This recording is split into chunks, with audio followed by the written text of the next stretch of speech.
Welcome to Teachers Transition Podcast, a show dedicated to supporting teachers transition in, through, and out of education.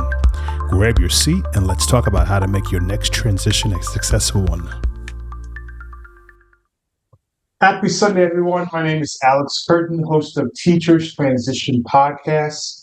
It's a podcast helping teachers through the different transitions where you're trying to enter education, trying to transition up to another role in education, whether it's a principal, a director, superintendent, or in some cases, transition out. And our goal every time is to provide insights and to encourage teachers during those transitions. And today, I'm excited to have Andy Rettke.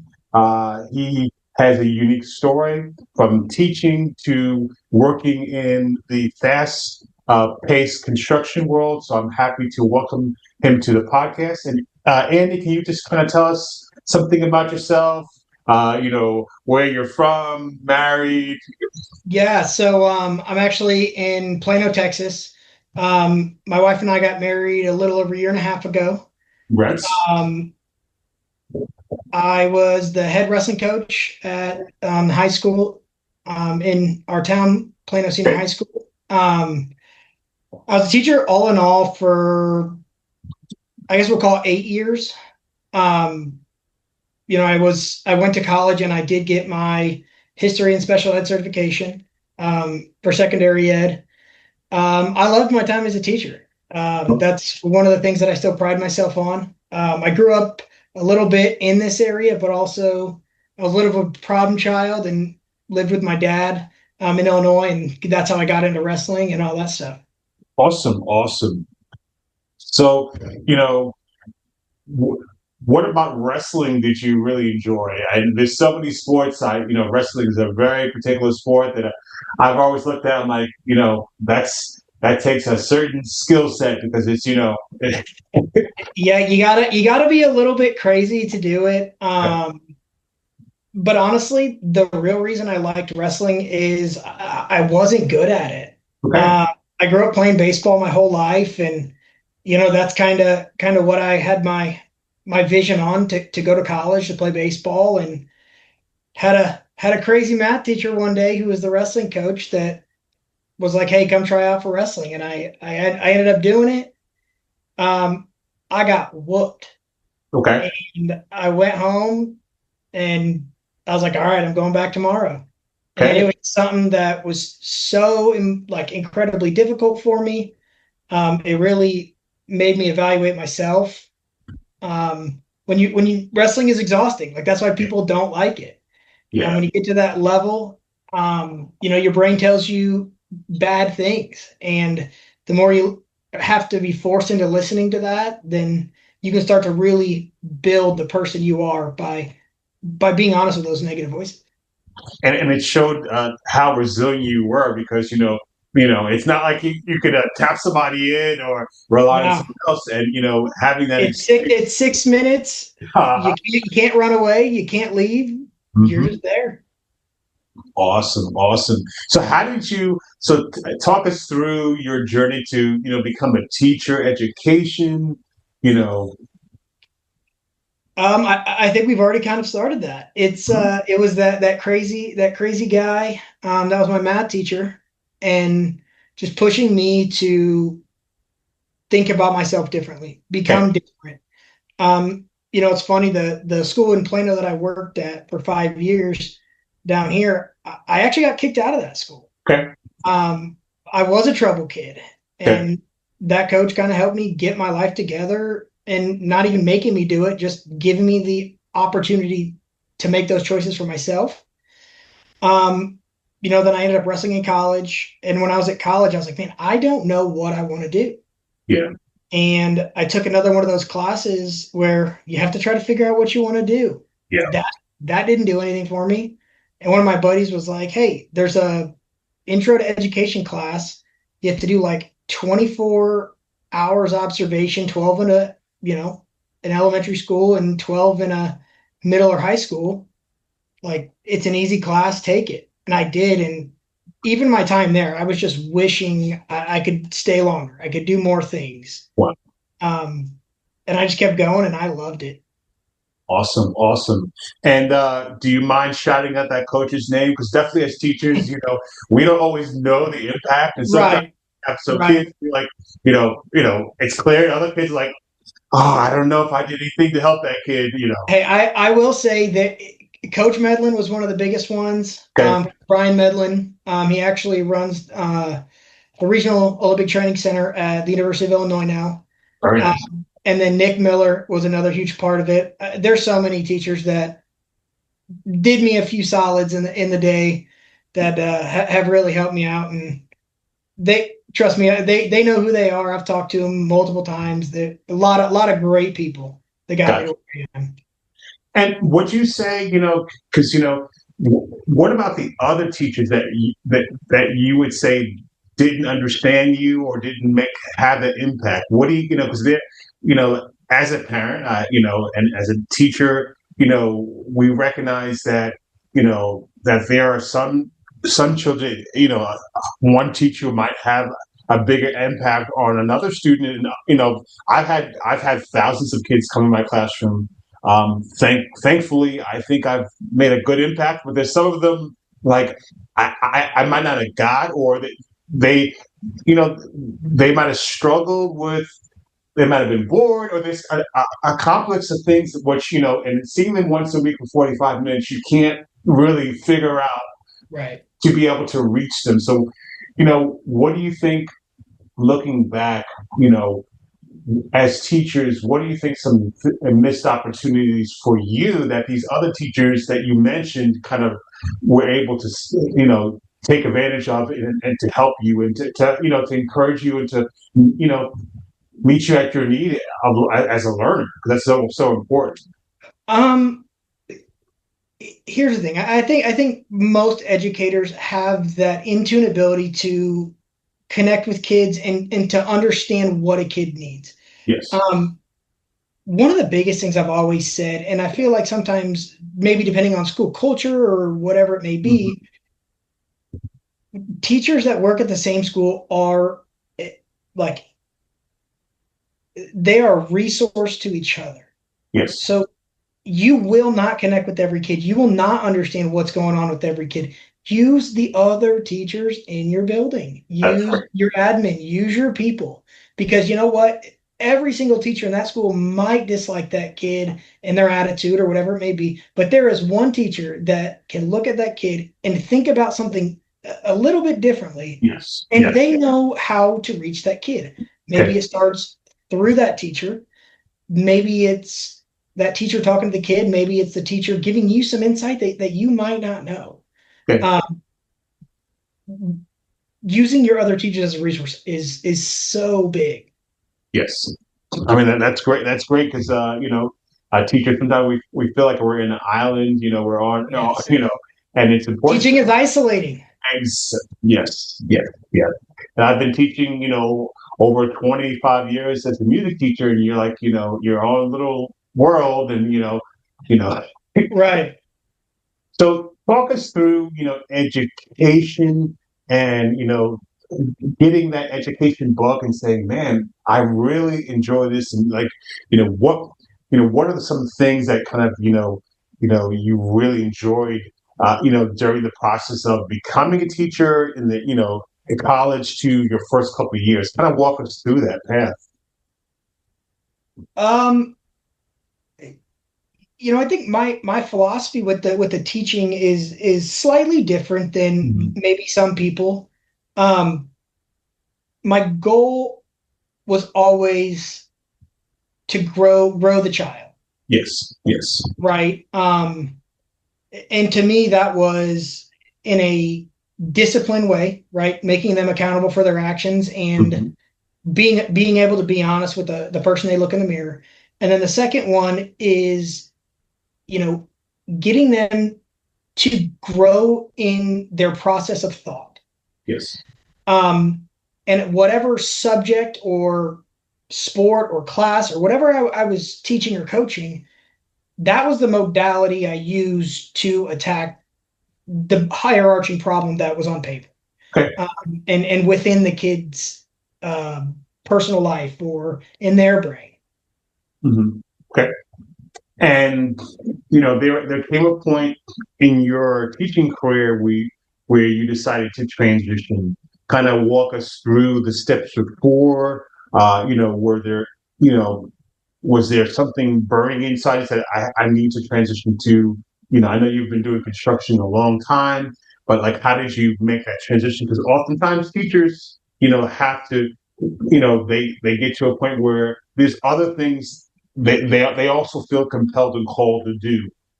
You don't put teaching down permanently because you still carry that with you. But talk us through transitioning from teaching to, construction and that world. So it really started that COVID year. Okay. I had taken the job at Plano Senior High School, and I was the head men's, head women's, head girls JV, head boys JV coach. Wow. And I was traveling from school to school, because in where we are at, the 9-10s, there's two of them, and they funnel into an 11-12. Yes. So basically, I would start at girls practice in the morning, then go to one of the 9-10s, then go to the other 9-10, then come back for boys practice at the end of the day. And did that for a year. We started with 17 boys, no girls. Okay. By the end of that season, we had roughly 6 girls and I think 38 boys. Wow. COVID hit. I had already been putting on like roofs myself in college to pay the bills. Sure. And my brother worked down here at a construction company, and he's like, "Hey, why don't you come sell? You can't teach wrestling online during COVID, so Sure. Why don't you just come do this?" And I said, "All right." Did it, and I'll be honest, like I had made so much money in 3 months. I'd made my teaching salary in 3 months. Wow. And it wasn't, to me then, it wasn't a question of, well, I'm not going to go back. It's no, school starting back up. We got work to do. Sure. So I kind of did that on and off on the side, especially during the summers, for the next 3 years. 4 years, sorry, next 4 years. And, like when I joined the Plano system, we didn't have wrestling mats, or my team didn't have matching singlets. Oh, wow. It was terrible, absolutely terrible. And it got to the point, after about my second year, I was pretty much donating my whole teaching salary back to the wrestling program. And that was something that was just, there wasn't another option. The program I came into had negative taxes, so I had to pay those, and there was no booster club, so we had to figure that out. And these kids deserved it. They were the ones showing, hey, we trust you. We are putting the work in. We are getting better. And they were doing the things that I asked them to do. Yes. And to me, that was my calling, is to, teach people and educate people and change their lives through the modality of wrestling. Yes. And, I didn't have an assistant coach the first 3 years. I had a football wrestling assistant coach that was the head football coach's buddy that never showed up. And, by that point, the end of the third year, we had about 115 boys and we had about 26 girls. Okay. We were growing. We were doing great, but with wrestling, it was, even in the regular season, because in Texas, our sports are in the beginning of the day and at the end of the day. So it's built into the class period. So I was going from working, I'd wake up about 5 a.m., get to practice early, make sure the doors were unlocked, because I was there before the trainers were most days. Sure. Then coach all day, and then the boys' practice would end about 6:30-ish. Then they have to shower, have to wait for everybody to get picked up. then I'd have to come home and I'd have to do grading and, all that stuff. So I wasn't even getting home till about 7:30, 8 o'clock. Wow. I jumped in the shower, then come back to my computer, grade papers, lesson plan for the next day. I didn't even get like an actual curriculum for the class I was teaching. I had to make it. That's real talk, yeah. Yeah. And then, I'd go to bed about 10.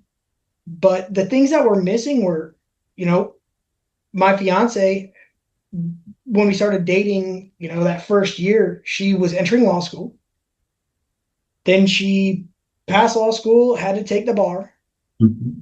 Then she was a, young attorney at a high-end firm. And I wasn't taking care of her needs either. Sure. And then, you throw in actual wrestling season when Thursday, Friday, Saturday, you're waking up at 3 a.m. because you got to get on the bus at 5, but you got to get there an hour before to make weight and everything else. And then those are all day. You're not getting home till 11 or 12. And then you got to do that Friday and Saturday again. You're like ships passing in the night. Yep. Mm-hmm. And then the final, one of the final straws for me was they wanted me to drive a bus as well. Yeah. So then you throw in a normal wrestling tournament.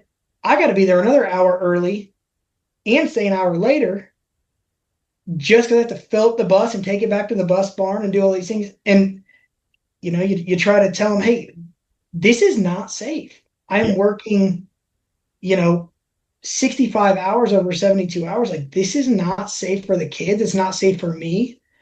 And I'll be honest, I did not want to leave. It took everything in my power to answer that question about I can't do it. Yeah. Wow. Tough decisions, but definitely hear your heart and love for, making an impact and love for the sport and trying to make it work and, also being flexible and adjustable to all the curveballs that, I'm sure necessarily were in the job description when you signed on, which is a whole another conversation for, how teachers have to be adaptable and how things change. And sometimes you're pulled in so many directions and, make the hard choices. And kind of what helps you to navigate is the love for the kids and trying to make an impact. So oftentimes the school systems definitely use your love for the kids against you. Mm-hmm. Wow. Yeah. So you made the decision to transition. Was that so? How did you go? From doing it. Because definitely COVID was definitely a transitional time. How did you jump into what was that like from doing it on the side or to I'm leaving education now I'm doing full construction. What was that process like in terms of everything that involves your life, being, married, the challenge of, I'm sure, not having that, insurance, that, with school district. Talk about that process because often teachers have to make that decision, So there was like, obviously the decision that held me back the most is I am going to miss these kids. So much. Mm-hmm. And I had kids that had been with me for 3 years. We had worked so hard. They had college scholarships. Wow. They're going into their senior year. And I love these kids more than I love myself most days when I was teaching. Yeah. But then also when I was sitting there in the hotel room before my wedding, I'm sitting there reading my vows and going over these things. And, I'm looking at myself saying, I'm promising my wife a lot of things. Mm-hmm. And I truly don't believe I can give her those things and fulfill these promises if I'm continuing to do this. Wow. And that was one of the things that I realized I did not have a choice anymore. Okay. But basically what had happened was I finished up, like I had begged and pleaded with the school to like, hey, please help me out. Like I need some help. Sure. wasn't going to happen. So the summer hit, and I was still begging and pleading, but I kind of started to get my ducks in a row. I started my own company at that point. The insurance piece didn't really bother me because, you know, I think my insurance, even to this date, is $328. Okay. I was already paying, and that's insurance, dental, vision, Wow. whatever. And I was still paying $175 at the school extra for insurance. Okay. Like that amount of money didn't mean much. Sure. I was already donating my salary back, so I knew that I was going to be just fine, monetarily. But also at the same time, I broke it down and said, okay, I can live on my teacher's salary. What do I need to make a month to continue doing that? And when it came down to it, I also said, look, worst case scenario, I have to go work at Chili's. Mm-hmm. Can that work? And I calculated how many hours I was already working. And I was going to make more if I worked the same hours at Chili's than I was where I was teaching. Wow. So, I mean, every single thing was like just making me in disbelief of this, there's no reason Yeah. to do this. So that's ultimately what it looked like for me. Okay.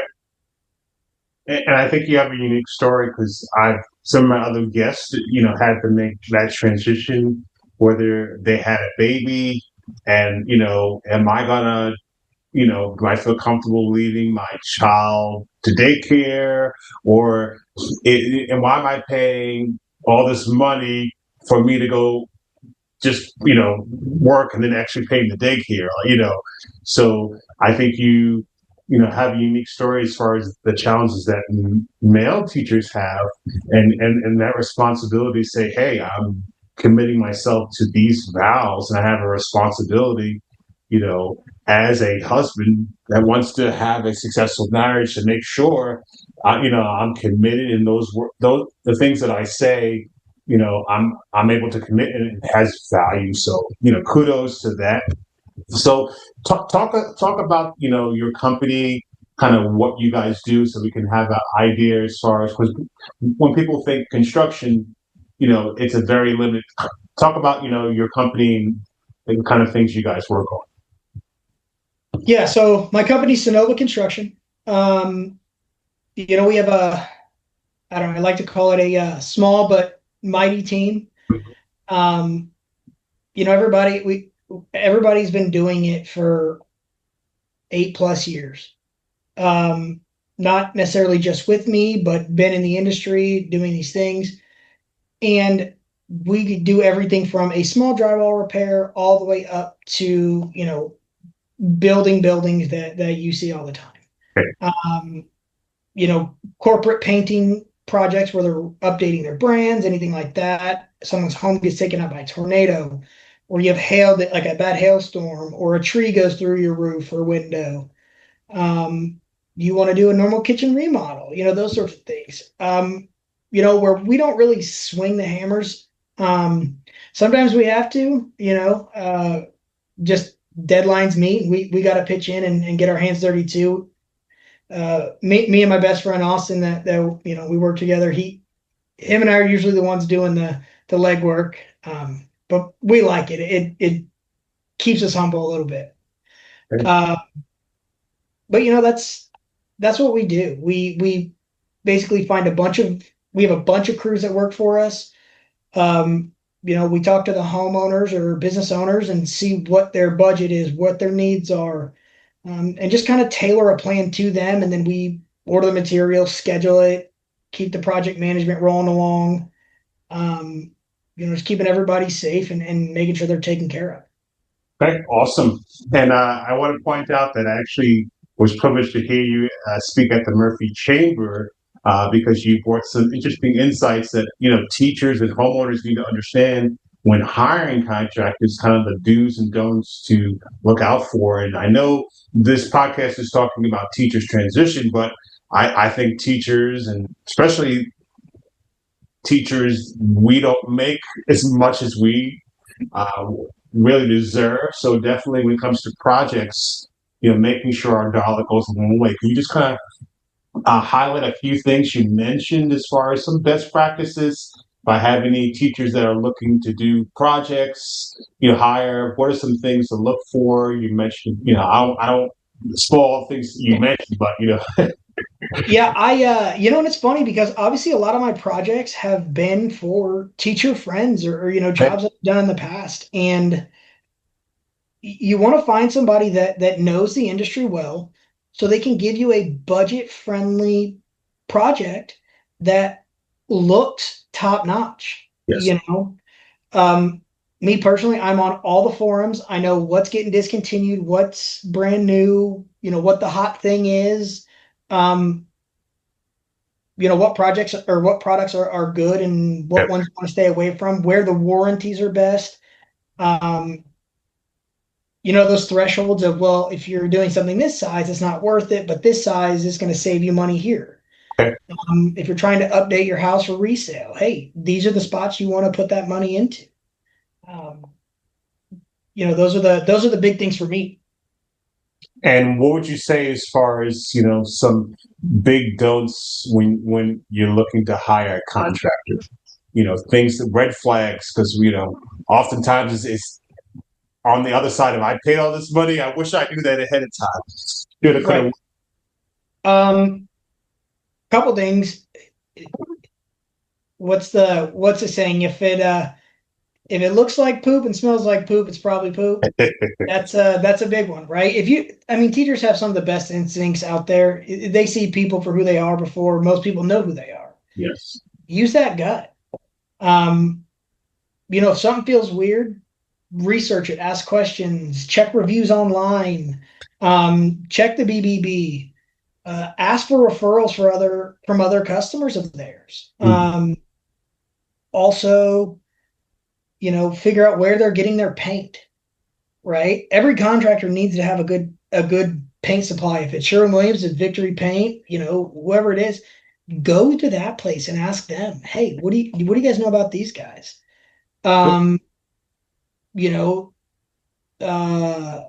do they speak to their crews? How do they interact with other employees that they have? When you call the front desk, how does the secretary sound? If she sounds angry, it's probably a bad company culture.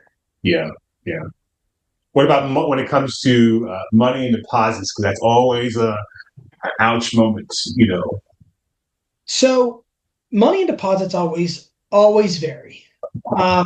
If somebody's asking you for money up front for material and labor, I would always shy away.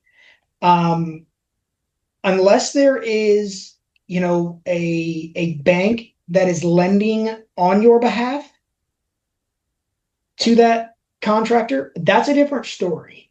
If they're wanting you to buy the materials up front before they come on the job, that's probably okay. Me personally, I like to do money upon material delivery and my guys being on site. Okay. So let's now talk about transferable skills, because you just mentioned a lot of great insights. And can you kind of share what transferable skills as a coach, as a teacher, that you are using, as a business person, as running a construction firm? Because often teachers have to think, okay, if I decide to make a change, will they see the potential of my resume, or will they just see a teacher? I don't know any skills that aren't transferable, to be honest. Okay.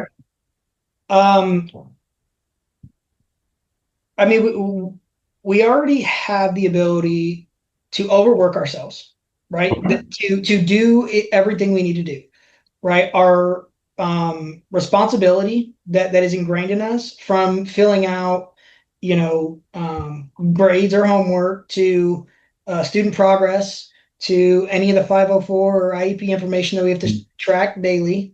Yes. We're already responsible for other people all the time. As a business owner, it's way easier because most of these people have a job, have a house, have apartments, whatever. Most of the kids, they're lost, like they're sort of learning who they are. Yes. So the ability to manage people is already there. The systems and processes, one of the things I think most teachers hate is redundancy and eliminating the extra work that they don't like to do. Not sorry, like to do, sorry. That they have to do so many times over. Yes. Oh, well, this system that we use here doesn't talk with this. I keep my notes in my Google Sheets, but it doesn't transfer over to Webdesk or Skyward or any of those. Mm-hmm. Your email skills are already top tier. Your daily communication and having that ability to have hard conversations, whether it be with students, parents, admin, those are uncomfortable conversations that most people cannot do. Yes. Yet we do them every single day. Yep. If it comes to a sales position, you have to understand why somebody is a buyer. We have to figure out why kids are angry, why they don't want to do their homework, why they're sleeping in class. We are problem solvers at our core. So, like I said, I don't think there are many things that aren't transferable. Okay. So that brings me to the next question, because you're going to have, teachers that are handy, that have some skills, which is important. And you also have some teachers that might not have those skills. So for those teachers that don't have those, skills or haven't exercised them yet, the question remains, are there actually jobs that they can apply for if they're deciding to transition? And, what are them? You mentioned, in your role, if you have to pick up the hammer or pick up the tool, you will, but there's also some project management or other non labor intensive construction skills that you demonstrate. Can you talk to that? I have some listeners say, okay, what roles are out there for me? So here's the big thing. I am a big believer in it doesn't necessarily have to be something that fits your role, right? That you are going to do for the rest of your life. I think as teachers, we got into this thinking it was a career thing, right? Like now we're sitting here where we might get out. So any job that you take to get you out of the teaching environment is good. Because if you work a normal 40-hour week and you make a little bit less than you do teaching, that doesn't account for all of the unpaid hours that you have to work. Yes. So when you go into a 9 to 5, then you are truly off at 5 o'clock. Well, it's crazy. Now you start cooking dinner again. You start eating better. You start going on walks with your dog. You start enjoying the time with your kid. Now you are a person who has a healthy mindset that you might make a little bit less money. Okay, you can go pick up a small little side gig on a Saturday from 8 to noon. Yes. You can start your little side hustle while you're doing your 9 to 5. You get energy back. Yes. Your sleep, you find enjoyment in some of the small things in life where you've just been beaten down and always tired and anxious and just feeling like I don't know what to do. Okay. I mean, that's definitely very tangible because I think for actual like jobs pieces, the person that is my office manager now. Okay. She was an employee of the place that I work. She was an office manager at the schools. Okay. I can't tell you how many teachers would be fantastic at, not just like a secretary, but like an upper admin support role. Sure. For a big company or even a startup company where they have to wear a bunch of different hats. We always say, hey, look on Indeed, look at, LinkedIn or whatever. Talk to your circle around you and see who's running a business that needs someone they can count on and, can bring them value. And it's not really a normal role. It's kind of a hybrid. That's what we're good at, is wearing a bunch of hats. Sure. So through a day in your life. What does that look like? Because I know before you said it was 3 o'clock in the morning. And, you probably go to the bathroom. You're all these, and then you got home at 11 o'clock at night. You probably said hello to your fiance. And you fell asleep. You did rinse, repeat. Right. It was, yeah, I would say hello to her after getting out of the shower. She'd hand me the plate of food and I'd walk in here and start, planning for the next day. So, Now, man, my day, I wake up. Most of the days, I don't even set an alarm anymore. okay. It's, 8:30, 9 o'clock, 10 if I'm really tired, 6 a.m. if I'm really just excited for the day. Yeah. I make myself coffee, have a little breakfast, come back, sit down at my computer. Usually I don't schedule anything before 11. So, try to knock out some administrative work, whatever it may be, emails, orders. My phone will start ringing about 10:30-ish. Answer some calls that come in, take a shower, get ready for the day. About that, in between there. Head out to my first appointment or go visit a job site or have our team meeting, whatever it may be. Then, about 2 or 3, I'm done. Out in the field, I come home, let my dogs out,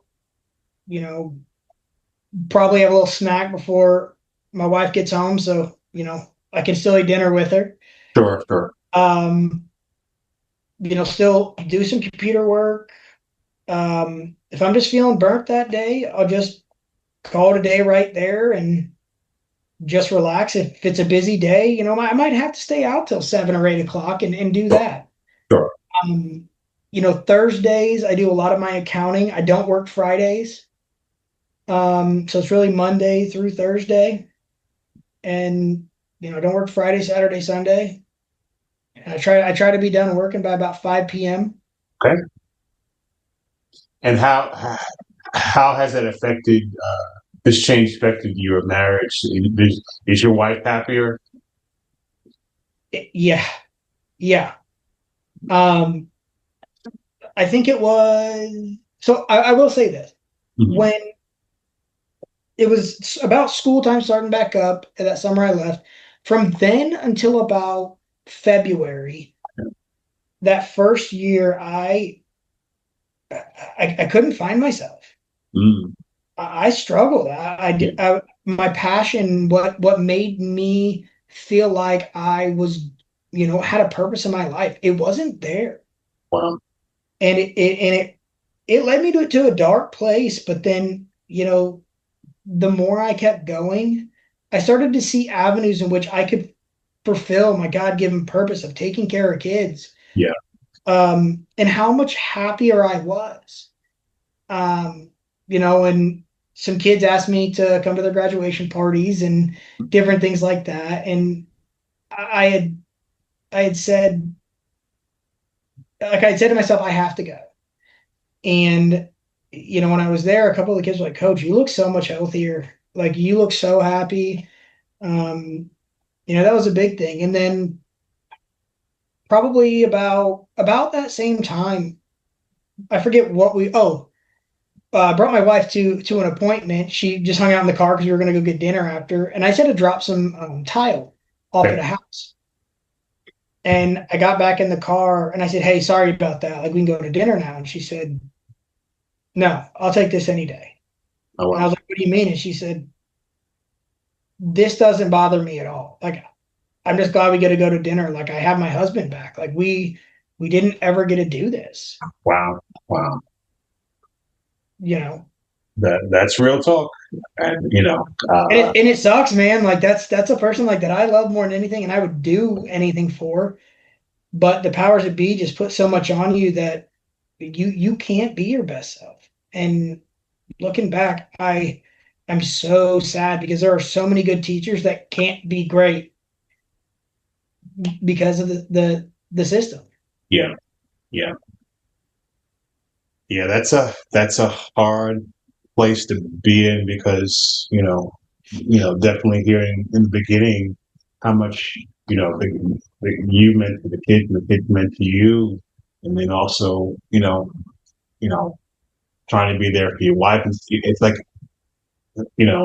having to sometimes have to make that choice. And sometimes there are colleagues that, you know, uh, you know, they have to make that difficult choice. And it's nice too, because now I get to support my teacher friends. Okay. Like, how about that? What's that like? What is that like? I get to be the guy that's like, hey, you want coffee? Like, let me drop some coffee off for you. Hey, you guys have PD today? Okay. Perfect. Let's meet up for lunch. Oh, hey, I'll be in your area today. Can I stop by and grab some lunch for you? Okay. Or, teachers or old friends will call me like, hey, I plan on coming home at lunch. I'm not going to be able to. Can you run by my house and let my dogs out? Like, perfect. No problem. Sure.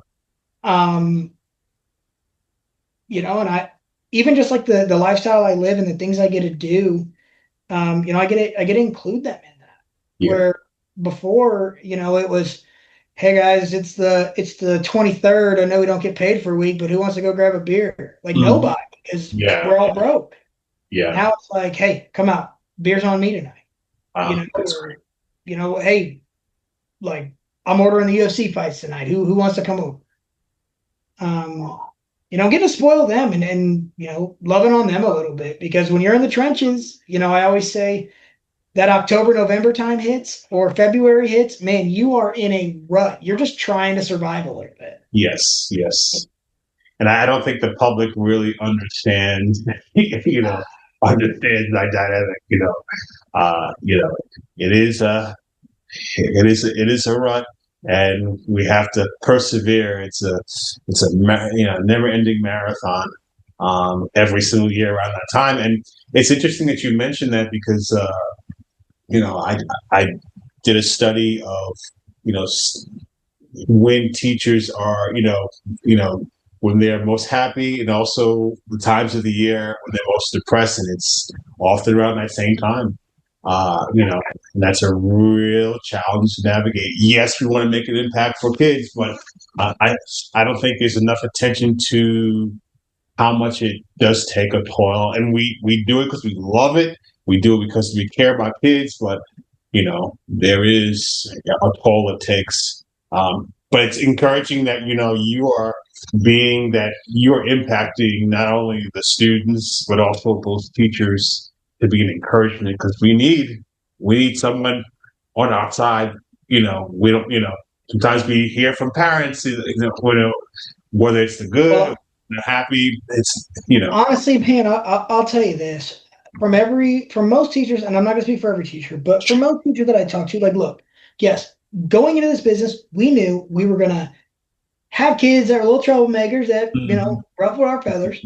We were going to have parents that were just going to be what they are, right? There's so many different variety of those, right? But I'll tell you this, the one thing that seems to be so true, and there are a bunch of great administrators out there. I'm not saying that. There are some that I love to death. But for the most part, I have seen that administrators that become administrators don't want to be teachers. Mm-hmm. Most teachers want to be teachers. They don't want to be administrators. Interesting. And once you get in that admin life, what's the difference between being a middle school principal and a high school principal? Money. Some more responsibility, cool, but it's more money. And then once you're a high school principal, then you go up to the admin level. Then you keep going and going. Mm-hmm. When they're doing that, the biggest thing that won't get them to the next level is a teacher messing up or something not being great at their school. Sure. So they are not trying to support their teachers. They're trying to support them getting to the next level. Mm-hmm. And like I said, not all admin are like that, but man, that's what I continue to see. Okay. As long as they're not the ones that are falling and their careers going forward, they're good. So This has definitely been an insightful time, and definitely appreciate your insights and, the impact that you have made and that you're continuing to make. What would you say, to as a word of encouragement for those teachers, that are starting the beginning of the school year? How can you encourage them? And then finally, what a bit of advice would you encourage those teachers that that are looking to transition out? Words of encouragement for the year, like, hey, it's going to be rough this year at some point, right? But if it's your first year in it, it's going to be rough. Enjoy it. Like, that's the biggest part. There's a piece of the chaos that you will miss a little bit. Yes. If it's, you've been doing this for a while, you know what to expect. It does seem like it gets harder every single year, but you got through it all the other years. You're going to get through it. Do a better job of relying on your teacher support group. Yes. Do a better job of taking care of yourself. Find those small things to give yourself love and refill your cup as you're going. On your days off, don't just sit in bed and dread going back to school the next day. Get out there and take care of yourself actively. Yes. And for teachers that might be thinking about transitioning or trying to transition, it doesn't have to be fast. Start small. Start thinking about what you might like to do. Start that side hustle with no dollars and no cents and slowly pick at it. That when the day comes that you can leave your job and not change your lifestyle one bit, well, now it's not about money. Yes. It's about what you truly want to do. Yes. And if that time has come where it's come, and that's the only way you can say it. When it is done, it's done. It's not going to hurt any less to leave, but there's nobody, no group you can ask, no other place you can go other than talking to the person in the mirror and saying, am I done? And when that answer is yes, finish out your commitment, do what you need to do, separate, from your employment or whatever it may be, and get excited about the next step, because you can always get back to kids. There are so many avenues. There are so many places and organizations that need teachers to show regular citizens how to give back to kids and the correct way to do it, and use our training and our skill set to guide these people to help kids. Yes. I mean, very wise words, and also words from not just big ideas from your personal experience. And we can definitely hear the joy that you expressed while you were teaching, and also the joy that you express now as you transition to this career. So my final question is, if someone wanted to reach out to you for construction or for teacher pep talks, or they're looking for, can you come over to my school and drink the coffee? How can someone reach out to you? You have trouble kids that you don't know what's going on and need some help. Like, hey, what's wrong with this guy? Trust me, I'll figure it out. I can give you my phone number to put out there. I can give you my email. I'm pretty easygoing. Reach out. Let's have a conversation. SonovaConstruction.com is our website. There's a web form on there. Even if you're not looking for construction, just say, hey, that guy I saw on the podcast, I want to talk to him about teaching and stuff. That's fine too. There's so many good people out here that can help you. And even if I don't know the answers, I know a ton of people that do know how to help. Awesome. Well, thank you, Andy, so much for your time. And I know my listeners will definitely reach out, and we appreciate your candid conversation today. And I hope my listeners will reach out, because he needs it. This is not lip service. He's I reached out to him, said, "Hey, we need to hear your story in the podcast." And a week later, we were recording. So thank you for your time, and thank you to Some of my responses might not, make everybody happy, but you know what? They're honest and they're how I feel, and it is what it is. So thanks so much for having me on this. And any of your listeners that want to reach out, I can't wait to help them. Thanks, Andy. And thanks for joining us today. Please like, subscribe, and share this episode with a colleague. Keep learning, keep growing, and never stop believing in your impact, because you truly make a difference.